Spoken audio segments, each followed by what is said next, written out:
মারাত্মক একটা ব্যাধি এই হাম। শ্বাসকষ্ট হয় অনেক, নিঃশ্বাস নেওয়া যায় না, গলার ভিতরে আক্রান্ত হয়। আমরা এখানে ভালো চিকিৎসা পাইতেছি। ইনশাল্লাহ এইভাবে চিকিৎসা পাইলে অতি তাড়াতাড়ি সুস্থ হয়ে যাব। আজকে আমি 9 দিন থেকে এখানে অ্যাডমিশন আছি। আর গলার মধ্যে প্রচুর ব্যথা করে, এটা শ্বাসকষ্ট হয় অনেক।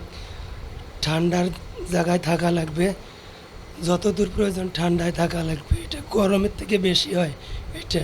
কুড়িগ্রাম জেলায় এখনও হামের প্রাদুর্ভাব কমেনি। সময় যত যাচ্ছে যেন হামের প্রাদুর্ভাব আরও বাড়ছে। আইসোলেশন বিভাগে এখন পর্যন্ত হামে 10 জন রুগী আজও রয়েছেন। এর মধ্যে বয়স্ক 5 জন, শিশু 5 জন। গত রাত্রে আরও 2 জন হামের রুগী ভর্তি হয়েছে। আসলে গরমের সাথে সাথে হামের প্রাদুর্ভাবও যেন বাড়ছে।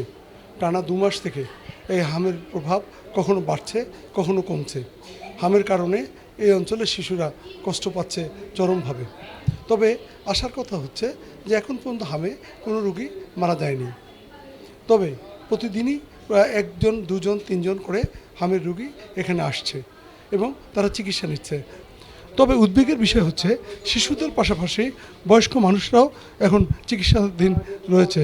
হামের কারণে তারা আক্রান্ত হয়ে ভর্তি হয়ে 3 থেকে 4 দিন পর্যন্ত চিকিৎসা নিচ্ছে। কারণ ঈদের সময় সারা দেশে যখন মানুষ এসেছিল তাদের বাড়িতে, অনেক হামের রুগী তাদের এসেছিল।